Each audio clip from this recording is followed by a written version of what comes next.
Bonjour, et bienvenue sur la chaîne où chaque film cache bien plus qu'une histoire. Dans la scène d'ouverture, on fait la connaissance d'un milliardaire nommé Richie et de sa femme Hunter, qui assistent à un dîner avec d'autres personnes aisées. L'occasion est la célébration des récents succès professionnels de Richie qui ont généré d'importants profits pour son entreprise. Ses parents semblent extrêmement fiers de lui. Une fois le dîner terminé, Richie et Hunter rentrent dans leur nouvelle maison luxueuse située dans le nord de l'État de New York. Malgré sa nouvelle vie de luxe, Hunter, issu d'un milieu ouvrier, passe la majorité de ses journées à s'ennuyer et à se sentir vide.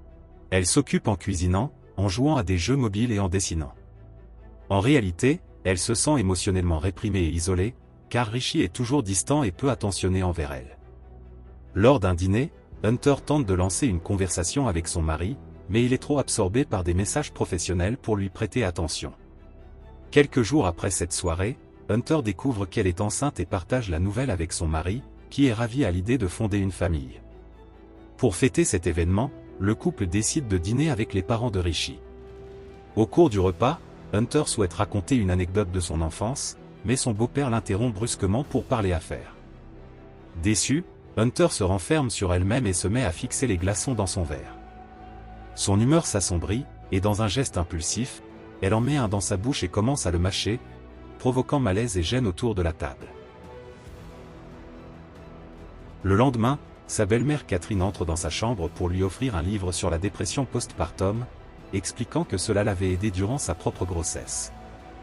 Elle en profite aussi pour commenter l'apparence de Hunter, suggérant qu'elle serait plus belle avec les cheveux longs, comme Richie préfère.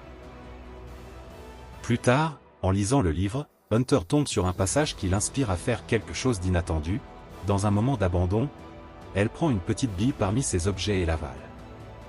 Contre toute attente, cela lui procure un sentiment de soulagement.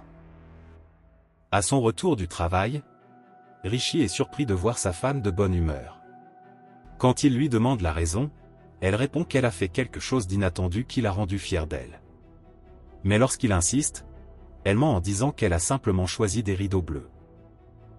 Le lendemain matin, Richie se fâche après avoir découvert que Hunter a abîmé une de ses cravates en soie.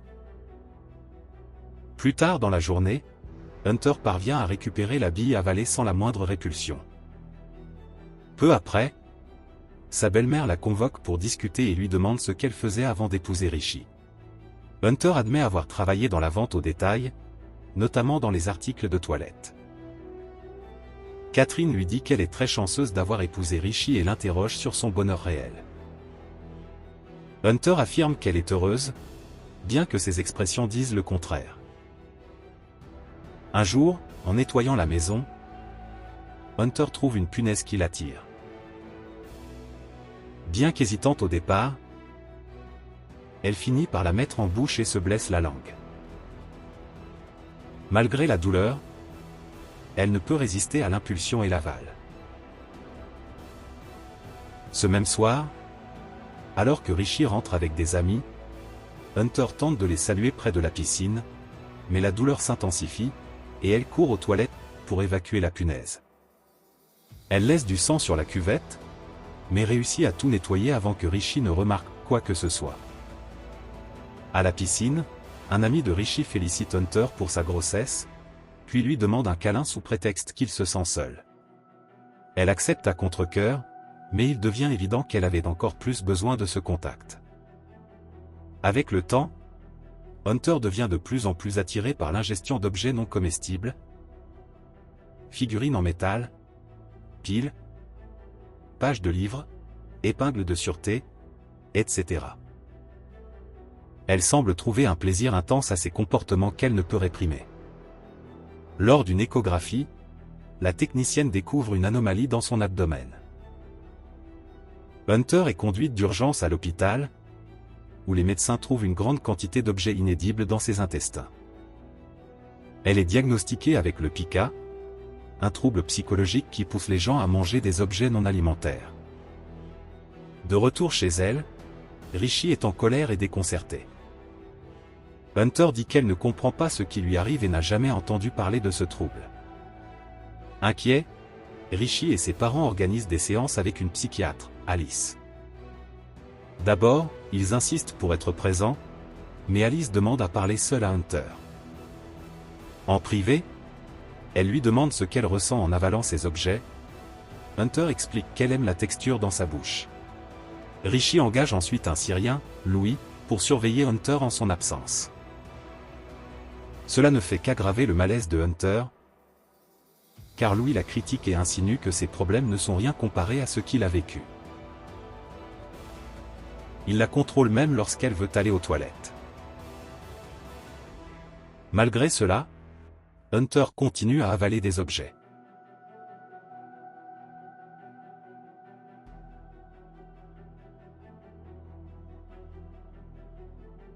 Lors de l'anniversaire de Rishi, une fête somptueuse est organisée. Hunter réalise que tous les invités sont au courant de ses troubles. Quand elle confronte Rishi, il minimise et dit que c'est son jour spécial. Elle se sent trahie. Plus tard dans la nuit, alors qu'ils font l'amour, elle l'interrompt et exige des excuses. Pendant une autre séance de thérapie, Hunter révèle un traumatisme. Elle n'a jamais connu son père biologique, et elle a été conçue après que sa mère a été agressée. Un jour, dans le jardin, elle résiste à la tentation de manger de la terre, mais entend son mari au téléphone avec la psychiatre. Elle comprend qu'il a soudoyé Alice pour connaître le contenu de leur séance.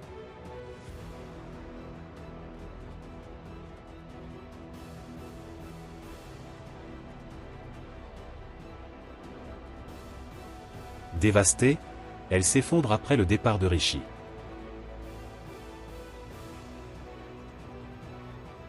Louis la trouve sous le lit et la réconforte. Plus tard, en pleine nuit, elle se réveille, sentant à nouveau le besoin de manger quelque chose.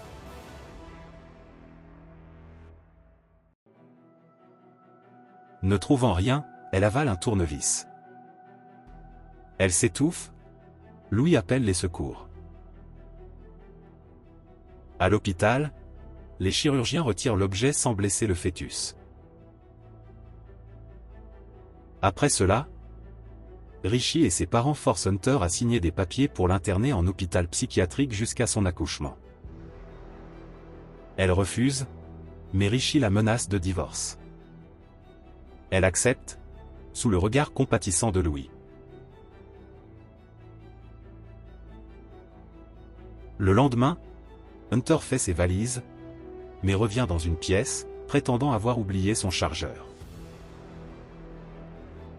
Louis l'attend et l'encourage à fuir par la forêt. Elle s'échappe, et Louis fait croire qu'elle s'est évadée.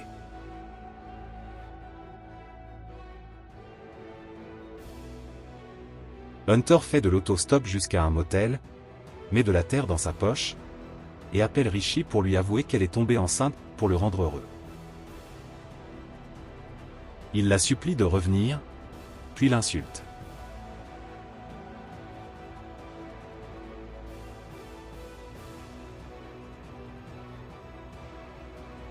Elle détruit son téléphone et passe la nuit à regarder la télé et à manger de la terre.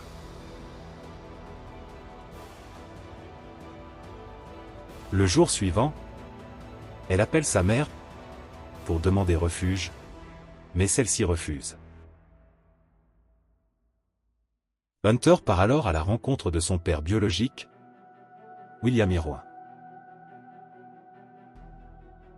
Lorsqu'elle arrive, il célèbre son anniversaire avec sa famille. Elle lui parle. Il la reconnaît.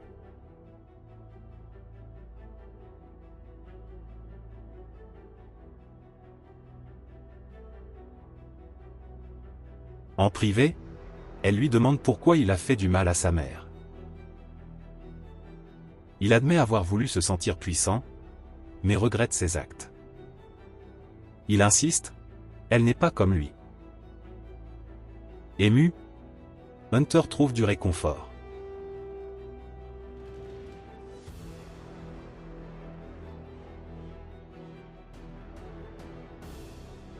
Elle prend alors une décision difficile, avorter.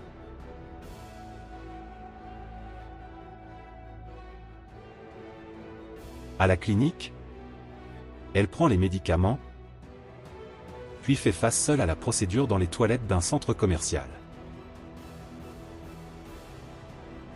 Une fois terminée, elle ressent un profond soulagement. Elle sait que ce choix était nécessaire pour elle. Elle est prête à commencer une nouvelle vie, libre du passé. Merci d'avoir regardé cette vidéo. Chaque clic soutient l'ombre derrière la voix. Pense à liker la vidéo et à t'abonner pour ne pas rater les prochaines.